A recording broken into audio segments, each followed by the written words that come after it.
आप सभी सुन रहे हैं बीती कहानी और आज की कहानी है श्राप एक दास्तां। तो आइए सुनते हैं आज की कहानी। भाग 9।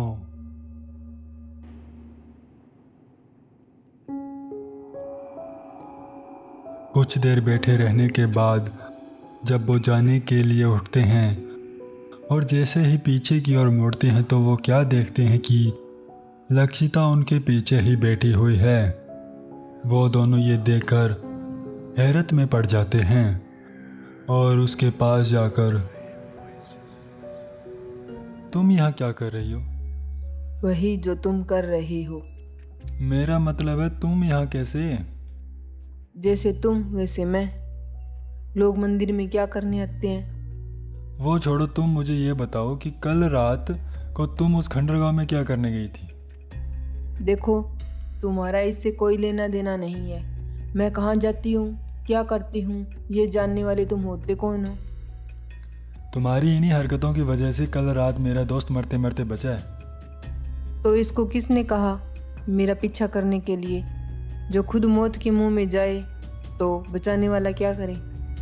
शायद तुम भूल रही हो, मौत के मुंह में मैं नहीं, तुम थी कल, और मैंने तुम्हारी जान बचाई थी। नहीं तो आज तुम यह कहने के लिए जिंदा नहीं होती। देखो, कल रात जो कुछ हुआ उसके बारे में मैं कुछ नहीं जानती। वो सब अचानक हो गया था, उससे मेरा कोई लेना देना नहीं है। लेकिन तुम वहाँ इतनी रात गए ऐसे चोरों की तरह छुपकर क्यों गई थी? जाना ही था तो सुबह चली जाती, सबको बताकर चली जाती। ऐसे रात में जाने का क्या मतलब था? बोलो, क्या करने गई थी तुम वहाँ? आज और कोई बहाना नहीं चलेगा। आज तुम्हें सारी बातें बतानी ही होंगी। अब और कुछ भी छुपाना नहीं। आखिर कौन सा राज छुपा रही हो हमसे? आदित्य की बात सुन लक्षिता खामोश हो जाती है। वो घबराने लगती है, उसके दिल की धड़कन भी बढ़ने लगती है। चिंता की लकीरें उसके चेहरे से साफ साफ झलक रही थी। उसके माथे पर पसीने की बूंदें भी दिखने लगी थी। फिर वो एक गहरी सांस लेती है और कहती है, कुछ नहीं, मैं कुछ नहीं छुपा रही। देखो, हमें सच जानना है। सच जानकर तुम कर ही क्या लोगे? जो हो चुका है उसे तुम बदल तो नहीं सकते। इससे तुम्हें कुछ हासिल नहीं होने वाला, बल्कि उल्टा तुम सब कुछ खो दोगे। तुम ये बातों को गोल गोल घुमाना बंद करो। सीधे सीधे बताओ, आखिर कहना क्या चाहती हो? जो सच तुम जानना चाहते हो उस सच की एक कीमत है, और वो कीमत तुम्हें जान देकर चुकानी होगी। वो एक ऐसा पावर है जिसमें एक बार अगर कोई फंस जाए तो वह कभी बाहर नहीं निकल सकता। तुमने मेरी जान बचाई थी, और मैं उस इंसान की जान को खतरे में कैसे डाल दूं जिसके कारण आज मैं जिंदा हूं। लक्षिता की ये बातें सीधे आदित्य के दिल को छू रही थी। आदित्य बिल्कुल मौन खड़ा बस लक्षिता को ही देखे जा रहा था। इस वक्त उसे लक्षिता में तेज चालाक लड़की की जगह एक सीधी सादी मासूम सी लड़की नजर आ रही थी, जो कि हालात से मजबूर इन सब झंझट में आकर यहाँ फंस गई हो। मैं जल्द से जल्द तुम लोगों से दूर जाना चाहती हूँ, ताकि जो मुसीबत मेरे पीछे पड़ी है वो तुम तक ना पहुँच पाए। तुम अच्छे इंसान हो आदित्य। मैं नहीं चाहती कि मेरी वजह से तुम्हें कुछ हो। आदित्य, तुम इसकी बातों में मत आओ, ये बहुत चालाक है। ये हमें अपनी बातों में गुमराह करने की कोशिश कर रही है ताकि हम अपने मकसद से भटक जाएं। तुम हमें साफ साफ बताओ कि तुम्हारा उस गांव से क्या लेना देना है? मैं तुम्हें गुमराह नहीं कर रही। सब कुछ जानते हुए मैं तुम्हें मुसीबत में नहीं डाल सकती। मैं पहले ही अपना सब कुछ खो चुकी हूँ और अब तुम्हें नहीं खोना चाहती। अगर मेरी वजह से तुम्हें कुछ हो गया तो मैं खुद को माफ़ नहीं कर पाऊंगी। ये कहती हुई लक्षिता भावुक हो जाती है और उसकी आंखें भर आती हैं। लक्षिता को यूं रोता देख आदित्य से रहा नहीं जाता और वो उसे आगे बढ़कर उसे दिलासा देने लगता है और उसके आंसू पहुँचते हुए कहता है, तुम पहले रोना बंद करो और मुझे पूरी बात बताओ कि आखिर क्या हुआ था तुम्हारे साथ, और हमारी चिंता मत करो, कोई भी मुसीबत आए हम मिलकर सामना कर लेंगे। तुम समझ क्यों नहीं रहे हो? अगर तुम्हें वो राज पता चला तो वो लोग तुम्हारे पीछे आएंगे और तुम्हारी जान को खतरा हो सकता है आदित्य। ऐसा कौन सा राज है जो हमें पता चल गया तो हमारी जान खतरे में आ जाएगी? तुम बस बताओ, हमारी जान की फिक्र मत करो। नहीं, कल रात जो तुमने देखा वो तो कुछ भी नहीं था। मुसीबत तो उससे भी बड़ी है। विवेक, रहने दो, ये नहीं बताना चाहती तो कोई बात नहीं, हमें इसे बताने के लिए मजबूर नहीं करना चाहिए। आगे भी बहुत देर हो गई है, चलो घर चलते हैं। फिर वो सभी मंदिर से हवेली की ओर निकल जाते हैं। हवेली पहुंचने पर सभी अपने अपने काम में व्यस्त हो जाते हैं।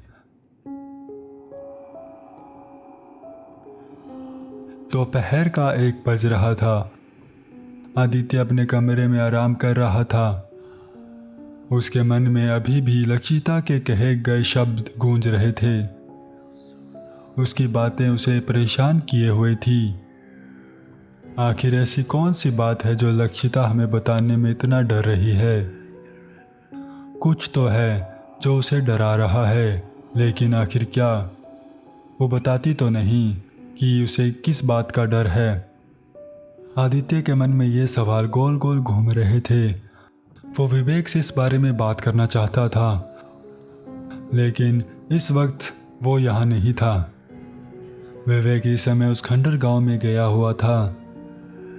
रात को वो अपनी गाड़ी वहीं उस गांव में छोड़ आया था, तो वो उसी को लेने गया था। उसके लौटने तक आदित्य के पास इंतजार करने के सिवाय और कोई रास्ता नहीं बचा था।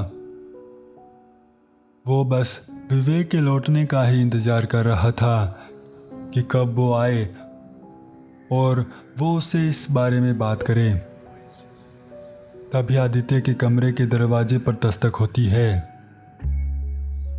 कोई आदित्य के कमरे का दरवाजा खटखटाता है।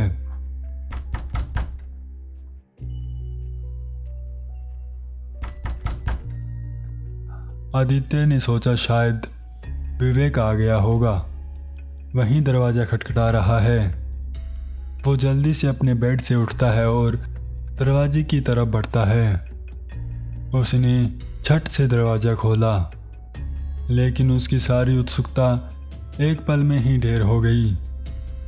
दरवाजे पर विवेक नहीं था, सामने प्रेम खड़ा था जो दरवाजा खटखटा रहा था। आदित्य दरवाजा खोल वापस बेड पर आकर बैठ जाता है। प्रेम उसके पीछे पीछे कमरे में आ जाता है और आकर पास ही रखी कुर्सी पर बैठ जाता है। और आदित्य, क्या कर रहे थे? कुछ नहीं प्रेम, बस विवेक का इंतजार कर रहा था। क्यों, क्या हुआ? इतनी दोपहर को कहाँ गया है? बस यहीं गया है, आ जाएगा। तुम बताओ, इस वक्त तुम यहाँ कैसे? और तुम्हारे हाथ में ये मौली, आज क्या कोई फंक्शन था क्या घर में? कुछ नहीं आदित्य, शादी के फंक्शन अब शुरू हो गए हैं। अब से रोज ही कोई ना कोई रस्में होगी। ये तो बढ़िया बात है। चलो मुझे भी बताओ, आज कौन सी रस्म थी? आज बान बैठना और पिट्ठी लगाने वाली रस्में थी और कांका डोरडा की रस्में भी थी। लेकिन इन रस्मों में होता क्या है, क्या किया जाता है? देखो भाई, शादी में पहले हमारे यहाँ कुछ रस्में निभाई जाती है, जिसमें सबसे पहले गणपति जी की पूजा कर स्थापना की जाती है। फिर मौली को बंट कर एक डोरा बनाया जाता है, जिसे हाथ में बांध दिया जाता है। उसके बाद वाली रस्म में लड़के को एक चौकी पर बैठाकर उसे उबटन, जिसे हमारे स्थानीय भाषा में पिट्ठी कहते हैं, उसे बदन को मला जाता है और ये उबटन शादी के दिन तक रोज लगाया जाता है। इस दौरान सुहागन औरतें मांगली गीत गाती है। इस रस्म को बान बैठाना और पिट्ठी लगाना भी कहते हैं। ये रस्में लड़का और लड़की दोनों निभाते हैं। ये होता है क्या? इसमें से कुछ कुछ तो मुझे पता थी, बस ये कांकड़ डोड़ा ये नहीं सुना था। और बता, और क्या क्या होता है शादी में? जब होगी तब बताऊंगा, अभी मुझे भी पूरा पता नहीं है। मैं यहाँ जिस काम के लिए आया था वो तो मैं पूछना ही भूल गया। बोल, क्या काम था? यार समझ में नहीं आ रहा, कैसे बताऊं। ऐसी कौन सी बात है जो तुझे सोच समझ कर बतानी है? जो भी है खुलकर बोल। वही तो समझ नहीं पा रहा हूँ कि कहाँ से शुरू करूं। जब यहाँ तक आ ही गया है तो अब बता भी दे। यार मुझे डर लग रहा है। डर? लेकिन किस बात का? आखिर क्या हुआ? क्या मैं ये सही कर रहा हूँ या नहीं? क्या बहकी बहकी बातें कर रहा है? साफ साफ बोल, हुआ क्या? मैं शादी की बात कर रहा हूँ। मुझे समझ नहीं आ रहा कि मैं शादी के लिए तैयार हूँ या नहीं। ये तो तुझे पहले सोचना था ना। अब यूं खड़े पैर इस बात का कोई मतलब नहीं है। अब सारी तैयारियां हो चुकी हैं, अब तो इन बातों का कोई मतलब नहीं रह गया। मैं क्या करता यार, मेरे घर वालों ने मुझसे पूछे बिना ही शादी तय कर दी। जिस लड़की से मेरी शादी होने वाली है मैंने अभी तक उसे देखा ही नहीं। जो भी हो, लेकिन अब तू पीछे नहीं हट सकते। लेकिन आदित्य, तुम समझ क्यों नहीं रहे हो? मुझे अंदर से घुटन और घबराहट सी हो रही है। ना जाने शादी के बाद क्या होगा। देखो प्रेम, ऐसा होना स्वाभाविक है। तुम टेंशन में हो, इसी वजह से यह सब हो रहा है तुम्हारे साथ। तुम परेशान ना हो, शादी के बाद सब ठीक हो जाएगा। ऐसा मोड़ हर किसी की ज़िंदगी में आता है जब उसे सब कुछ मुट्ठी में रेत की तरह फिसलता हुआ दिखाई देता है। ऐसे में मुट्ठी बंद कर कर नहीं, बल्कि मुट्ठी खोल कर तुम उस रेत को बहने से रोक सकते हो। तुम्हें शादी से भाग कर नहीं, बल्कि शादी कर कर ही सुकून मिलेगा। लेकिन मैं उस लड़की से आज तक न तो मिला हूँ और न ही उसे जानता हूँ। ऐसे में कैसे कर लूँ शादी? ये तो बहुत अच्छी बात है कि तुम एक दूसरे को नहीं जानते। शादी के बाद कई साल एक दूसरे को जानने में निकल जाएंगे, और इस बीच जो प्यार बढ़ेगा उसकी तुम कल्पना भी नहीं कर सकते। शादी से पहले ही अगर तुम सब कुछ जान लोगे तो फिर शादी के बाद क्या जानोगे? और शादी के बाद फिर जानने को रह ही क्या जाएगा? जिंदगी बोर नहीं हो जाएगी? लेकिन आदित्य, तुम ये लेकिन बेकिन छोड़ो और अपनी शादी को एंजॉय करो। और रही लड़की की बात, तुम्हारे घर वाले तुम्हारा अच्छा ही सोचेंगे। उन्होंने कुछ सोच समझ कर ही उस लड़की को चुना होगा। मुझे लगा था कि तुम मेरे दोस्त हो और मेरी बात समझोगे, लेकिन तुम तो उल्टा मुझे ही ज्ञान बांटने लग गई। चल ठीक है, मैं चलता हूँ अब। अरे प्रेम रुको, बात तो सुनो। अरे प्रेम रुको, बात तो सुनो। कुछ नहीं सुनना मुझे, मैं खुद ही कुछ न कुछ सोच लूंगा। प्रेम कुर्सी से उठता है और वहां से चला जाता है। आदित्य उसे रोकने के लिए उसके पीछे पीछे दरवाजे तक आता है, लेकिन प्रेम नहीं रुकता। वो वहां से चला जाता है। शायद उसे किसी और बात की उम्मीद थी आदित्य से, लेकिन आदित्य से उसके विपरीत जवाब सुनकर वो वहां से चला गया। खैर, जब आदित्य ने देखा कि प्रेम उसकी नहीं सुन रहा तो वो वापिस आकर उसी बेड पर बैठ जाता है और मन ही मन बोलता है, मैंने ऐसा क्या कह दिया कि इसे बुरा लग गया? मैंने तो इसके और इसके परिवार के लिए जो अच्छा वही बात कही थी इसे। लेकिन क्या करें, इस दुनिया में अच्छाई करने के बदले बुराई मिलती है। और एक ये विवेक पता नहीं कहाँ रह गया। गाड़ी लेने गया था या फिर शादी करने।